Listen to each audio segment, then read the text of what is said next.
महाराज जी, आजकल ट्रेंड चल रहा है। कुछ लोग बोलते हैं कि जैसे ये जाप करो तो धन मिल जाएगा, ये जाप करो तो तुम्हारी विपदा दूर हो जाएगी।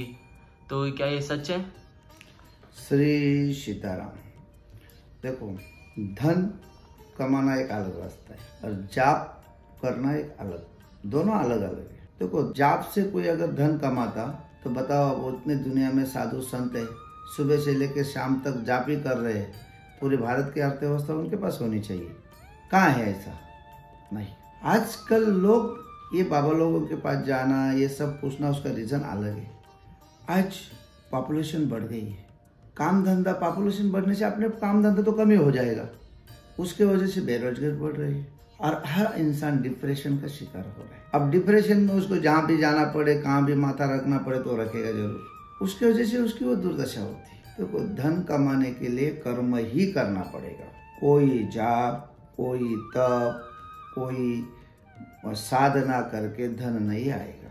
धन के लिए आपको कर्म ही करना पड़ेगा, कोई रोजगार करना पड़ेगा, कोई व्यापार करना पड़ेगा, कहीं ना कहीं लेन देन के क्षेत्र में आपने आपको खड़ा करना पड़ेगा, तभी जाके धन आएगा। अगर आप लोग ऐसे ही अगर कहीं जाके पूछोगे, कहीं बाबा से, कहीं साधु से, सन्यासियों से, किसी से अगर ये राय लेते हो तो मैं कहूँगा आप भी आपका जो कीमती समय है वो आप वेस्ट कर रहे हो, क्योंकि दुनिया में सबसे मौल्यवान कोई चीज होगी तो आपका समय है। इससे बड़ा मौल्यवान चीज क्यों नहीं? क्योंकि आप इस दुनिया में एक टाइम लिमिट लेके आए हो, बढ़ेगा नहीं। जिस दिन माँ के पेट से पैदा होगा उसी दिन आपका जाने का दिन मुकर्रर हो गया, तो आपके पास उतना ही समय है। और यही समय, मौल्यवान समय, जब आप ऐसे जगह में वेस्ट करोगे तो मैं कहता हूँ कि आपको जीवन में कभी राह नहीं मिलेगी। हाँ, मंदिर में जाओ, मठ में जाओ, तीर्थ क्षेत्र में जाओ, क्योंकि वो आपको स्पिरिचुअल एनर्जी मिलेगी, क्योंकि आस्था विश्वास से आपको एनर्जी मिलती है, यानी पॉजिटिविटी मिलती है। पॉजिटिव एनर्जी मिलके खाली बैठ के नहीं चलता है, उस दिशा में चलना पड़ता है। बोले मैं मंदिर चला गया, अब मैं 12 की एग्जाम दे दिया और 12 की एग्जाम में मैं मंदिर जाके कहूंगा ये भगवान मुझे पास कर दे, असंभव है। वो मैंने भगवान से तो बोला, लेकिन कर्म क्या रहेगा कि मुझे दिल से पढ़ाई करना है, अच्छे से पढ़ना है और प्रयास करना है कि अच्छे से अच्छे मार्क मुझे ले आना है, तब जाके मैं पास होगा, अच्छे मार्क से आएगा। तो भगवान से मांगो, लेकिन उससे ज्यादा कर्म के पीछे दौड़ो तो आपको धन आएगा, अन्यथा धन नहीं आएगा। धन की कोई व्याख्या ही नहीं है ना। कहाँ है, क्या है धन? क्या है? जब दुनिया बनी तब नोट बनी थी। हम सभी प्राणी मात्राओं में एक प्राणी तो हूँ मैं ही एक माया बनाया, उसी माया में मैं खोया हूँ, इसीलिए रात का नींद सोने का जो है वो भी गायब हुआ है। मैं कौन हूँ?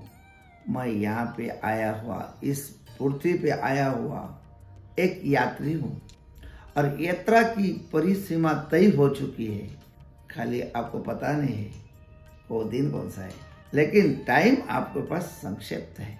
तो मैं यात्रा करने आया हूँ, तो इसमें संसार से मुझे क्या लेना चाहिए?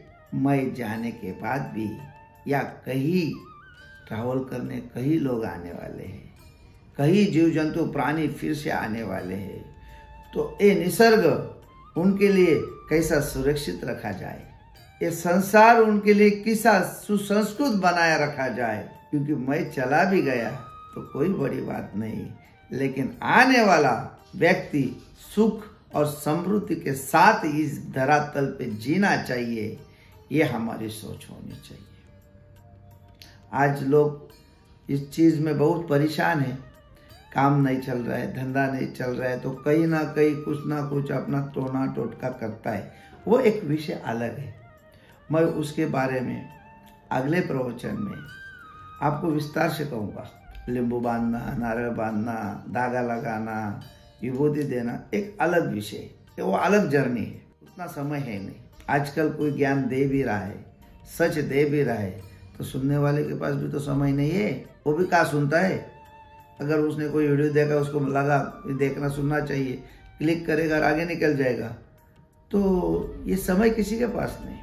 लेकिन मैं एक चीज़ कहूँगा लोगों के साथ, हमारा भगवान जो है, हम जिस धर्म से आते हैं, वैदिक सनातन धर्म, एक बहुत बड़ा विश्वास है। आप आपके विश्वास को ग्रहण करिए और आपका विश्वास मजबूत करिए, तो आपको धन और दौलत से परेशान होने की जरूरत नहीं है। कर्म पे ठाम रहिए, कर्म ही आपका फल है और कर्म ही आपको दिशा दे सकता है। श्री सीताराम।